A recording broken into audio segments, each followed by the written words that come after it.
Sud Radio 10h midi, Média, l'invité du jour. L'invité du jour, c'est Pierre Palmade. Bonjour Pierre, merci d'être avec nous ce matin. On est ravis de vous recevoir et puis surtout de vous découvrir dans un nouveau rôle, celui de producteur, enfin de... comment on va dire, de maître de cérémonie d'une émission que vous avez imaginée, une émission un peu nostalgique qui fait du bien. J'ai employé le mot de rafraîchissant. C'est un peu comme un doudou. Nous, on a eu la chance de voir qu'une demi-heure de l'émission. Ça passe donc samedi sur France 2 à 21h10. Ça s'appelle La Fine Équipe, et cette fine équipe, elle est plus que pas mal. Hein. Donc vous expliquez au début, racontez peut-être à nos auditeurs pour leur donner envie de regarder l'émission, d'où c'est venu. La Fine Équipe, c'est une émission de variété qui pourrait ressembler aux autres, puisque c'est une alternance de sketchs et de chansons. Mais je me suis inspiré des shows des Carpentiers. C'était des shows où les artistes étaient entre eux. Il n'y avait pas d'animateur. Tous les artistes se connaissaient, donc ils faisaient des sketchs, des duos, les uns avec les autres, des choses qu'ils faisaient nulle part ailleurs. Et ça avait une chaleur humaine. Ils venaient pas pour promouvoir leur disque ou promouvoir la pièce de théâtre ou le film qu'ils faisaient en ce moment. Ils venaient vraiment pour s'amuser à la télé. Et ça donne un amusement de grands enfants. Talentueux, et tout d'un coup on voit André Dussolier s'amuser comme un fou, Catherine Jacob refaire Sylvie Joly, Muriel Robin se déguiser, mais comme rarement vous l'avez vu se déguiser. Léonard de Vinci, elle s'est donnée à fond. Carole Bouquet qui débarque et qui décide de s'amuser aussi. Voilà, Chantal Latsou on fait un duo, un duo tous les deux, mais c'est au-delà de ringard, c'est extraterrestre. Nathalie Baye qui est là, c'est quand même très, très prestigieux qu'elle ait accepté de se mettre en scène. On ne va pas en dévoiler plus parce qu'il faut découvrir. Non, mais en invitant Nathalie Baye, je voulais montrer que... il n'y a pas de limite, il n'y a pas de barrière. Que l'émission, c'était pour les artistes qui ont envie de s'amuser, tout simplement. Donc elle est sortie de son rôle de grande dame du cinéma français pour venir faire un sketch. Oui, et ça c'est formidable. Ils ont tous dit oui tout de suite? Il y en a qui ont dit non. Il y en a qui ne pouvaient pas. Il y a des tournages. Laurent Gérard aurait voulu venir. Ça sera pour une prochaine, s'il y en a une. Clémentine Salarié aussi devait venir. Enfin bon, bref, j'ai essayé plein de gens. Mais grosso modo, j'ai de bons liens avec ces artistes. Ah bah oui, on peut... Eddie Mitchell, paraît-il, dit non à beaucoup de télévision. Et pour Pierrot, Dixit, l'attaché de presse, pour Pierrot, il a dit je viens. Et formidable moment avec Véronique Sanson. Hein. Évidemment, Véronique ne pouvait pas vous dire non, j'imagine. Et c'est vrai que le duo qu'ils forment pendant une séquence assez longue, c'est formidable de les voir tous les deux chanter, s'amuser, se demander des chansons. C'est magnifique. Je voulais recréer, je voulais un climat amical qui n'était pas artificiel. Non. Et ils m'ont compris. Ils ont compris, surtout quand je leur ai dit l'esprit Carpentier, ça a réveillé chez eux tout de suite. Parce qu'eux ont participé, en tout cas Eddie Mitchell. Hein. Eddie Mitchell, Véro, toute jeune, elle a fait un duo avec Gainsbourg, paraît-il. Elle a même chanté avec Claude François. Mais c'est dommage parce que vous chantez très, très bien avec elle. Je ne sais pas pourquoi vous avez été chercher quelqu'un d'autre pour chanter avec elle. Parce qu'au début, vous chantez un duo. C'est magnifique, vous avez une voix magnifique. Écoutez, moi j'aime bien qu'on me tape dessus pour faire rire. Donc j'ai exprès chanté faux, ou peut-être pas exprès, mais en tout cas pour que Eddie Mitchell vienne vous sauver. Oui, non, me chasser du piano de Véro pour prendre la place. Ça vous blesse quand vous êtes attaqué, par exemple, dans Les Enfoirés, en disant mais pourquoi il chante, pourquoi il se met à chanter alors qu'il ne sait pas chanter? On a fait la même chose à Mimimati sur les réseaux sociaux. Vous savez, je chante pas si faux que ça. D'ailleurs, on l'a vu dans Masked Singer. Mais c'est vrai. j'ai le souvenir que quand vous êtes dans comment dire, à un moment où il y a Patrick Fiori, Jean-Jacques Goldman, Julien Clerc, Patrick Bruel, si vous voulez vous faire remarquer, vaut mieux chanter faux et faire rire le public que d'essayer de rivaliser avec qui n'a pas d'intérêt pour un comique. Donc je force le trait En chantant, voilà, pas faux. Et puis, alors, ce qu'on oublie, c'est quand même que je fais essentiellement des sketchs aux enfoirés. Oui, et là, je pense que je fais rire vous juste. êtes un peu dans votre rôle, même plus que dans votre rôle. Muriel Robin est avec vous dans un lit. Vous êtes un couple. Là, parce que vous êtes un vieux couple et que vous dites que vous avez dû être un vrai couple dans une vie antérieure. On avait, ça fait longtemps qu'on avait envie de faire tous les couples les plus célèbres de l'histoire avec Muriel. On avait écrit des sketchs, Marie-Antoinette, Louis XVI, Cléopâtre, Marilyn et John, Adam et Ève. Et on avait ça de côté, ces sketchs de côté. Et là, je lui ai dit, oh Muriel, c'est l'occasion de les faire, ces sketchs-là. Justement, on a un sketch. Vous imaginez qu'il y a 2 ans, on s'est croisés, on s'est dit la bonne année, la bonne santé. Bon, on a eu le Covid. La même chose, Pierre Palmade a imaginé le 1er janvier qu'il pouvait avoir entre Louis XIV et Marie-Antoinette. 1789, l'année commençait bien. Bonne année 1789, ma chère Marie-Antoinette. Bonne année 1789, mon cher Louis. Je la sens tellement bien cette année. Elle va être sous le signe de la joie et de la prospérité. Je préfère vous croire, vous, que cette stupide cartomancienne, mais qui m'a dit des horreurs hier après-midi. Que vous a-t-elle dit? Soulèvement du peuple, révolution et fin de règne avant la fin de l'année. Non. Mais surtout révolution, pourquoi? Tout va bien dans le pays. Bon, il y a la famine, il paraît, mais c'est certainement pas ça qui va leur donner des forces pour soulever.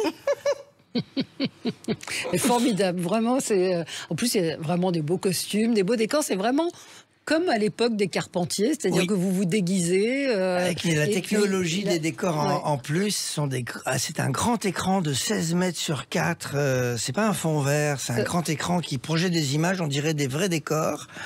Ça se voit pas, moi j'ai cru que c'était un vrai décor. On a cru, hein. Voilà, vraiment. C'est assez magique. Ouais. Et puis voilà, on passe de sketch.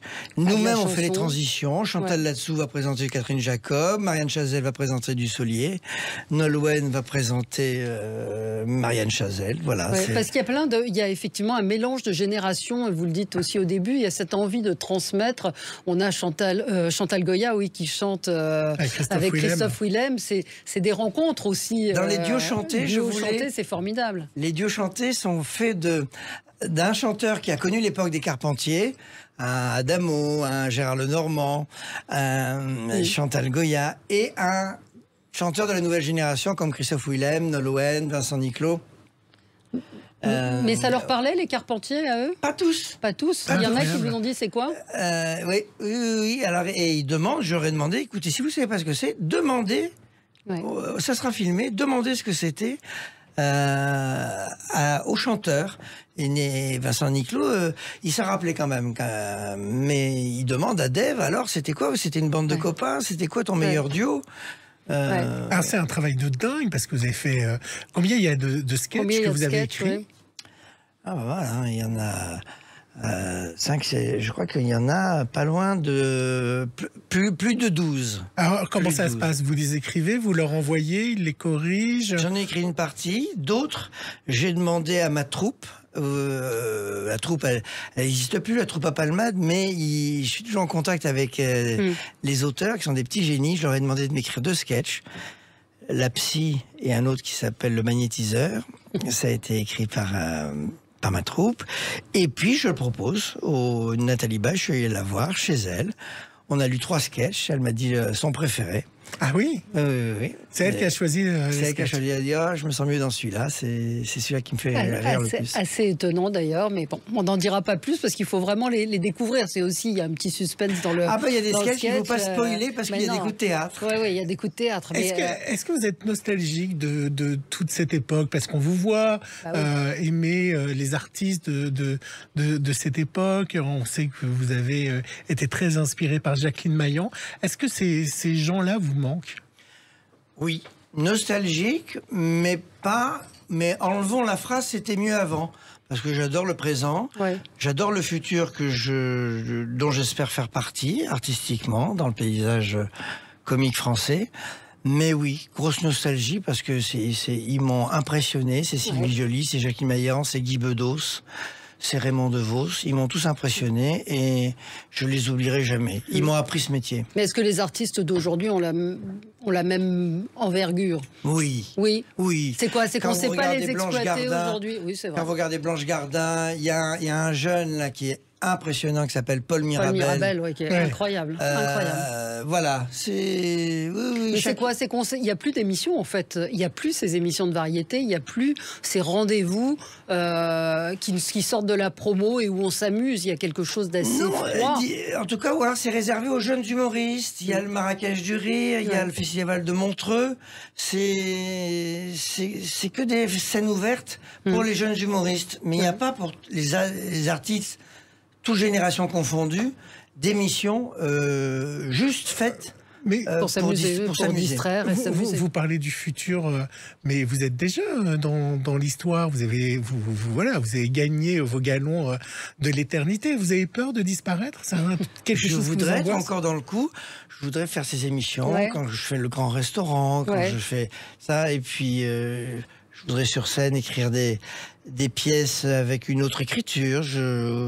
Oui, je sais, mais qu'on se souvienne de moi, c'est bien, mais qu'on ait hâte de la prochaine pièce ou de la prochaine émission, c'est encore mieux. Ouais, mais il y a ce côté-là, un peu. Moi, quand on m'a dit qu'il y avait cette émission, je me suis dit chouette, comme je me suis dit chouette quand il y avait le grand restaurant, parce qu'on sait que ça va être différent, parce qu'on sait qu'il y a un humour qu'on n'a plus forcément aujourd'hui à la télévision, et que ça fait du bien de voir ce type d'émission.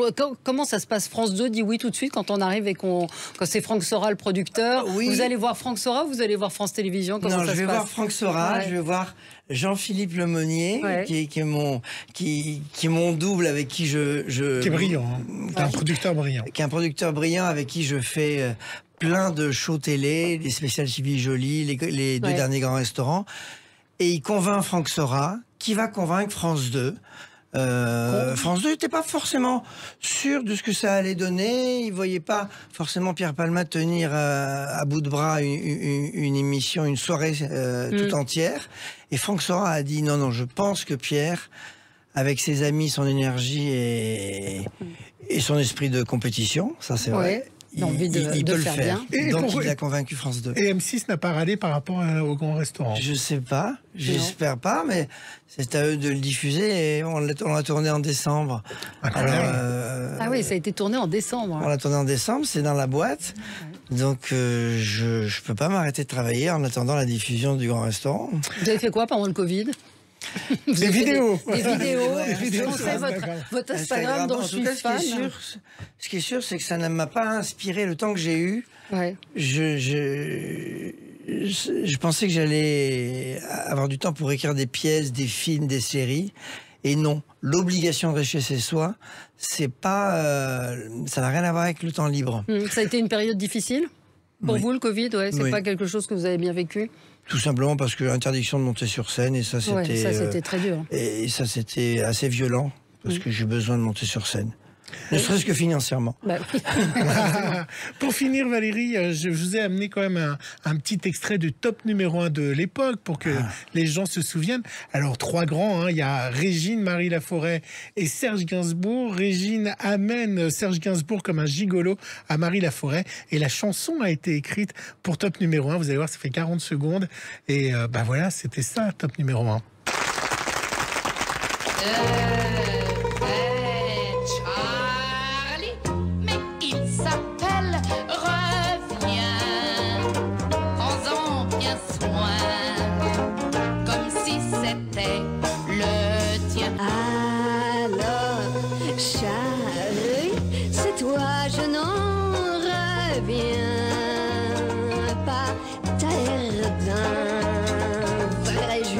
Ça me plaît bien pour le week-end. Avec toi, c'est combien? Annonce-moi la couleur, fais-moi un dessin. Parole de Charlie, t'as une gueule qui me revient. Mes gros câlins, je te les refilerai pour rien presque. Et que veux-tu? Il faut bien vivre. Voilà, c'était génial. Je te prête Charlie, il te prête Charlie. On sent que c'est créé pour l'émission. C'est fait. Nathalie Baye, elle vous a dit quoi à propos des Carpentiers quand vous l'avez ça lui a rappelé des souvenirs? Oui, elle m'a raconté que c'est là qu'elle est tombée amoureuse de Johnny. Elle est allée un peu reculons, elle dit oh là là, un sketch chez les Carpentiers, c'était pas trop son délire. Et puis elle y est allée et elle est tombée sur le grand, le beau, et elle est tombée le charismatique Johnny Hallyday, amoureuse. Et un an plus tard, Laura naissait. Voilà. Muriel Robin, Carole Bouquet, Marianne Chazelle, Nathalie Baye, Eddie Mitchell, Nolwenn Leroy, André Dusselier, Christophe Willem, on ne peut pas tous les citer. Gérard Adamo, Gérard Lenormand, Chantal Latsou, Catherine Jacob, Hugo Frey, Max Boublil, Isabelle Boulet. Sheila. Oui, qui fait un sketch avec moi. Le générique est absolument génial. Le générique m'a fait éclater de rire, donc c'est vrai qu'on part sur de bonnes bases. C'est à ne pas manquer, donc samedi prochain, 21h10, la fine équipe. Regarder. Ah oui, non, allez-y, ça ressemble à rien de ce qu'on voit aujourd'hui et c'est ce qui fait du bien. Merci beaucoup Pierre Palmade et on attend le prochain avec impatience. Merci.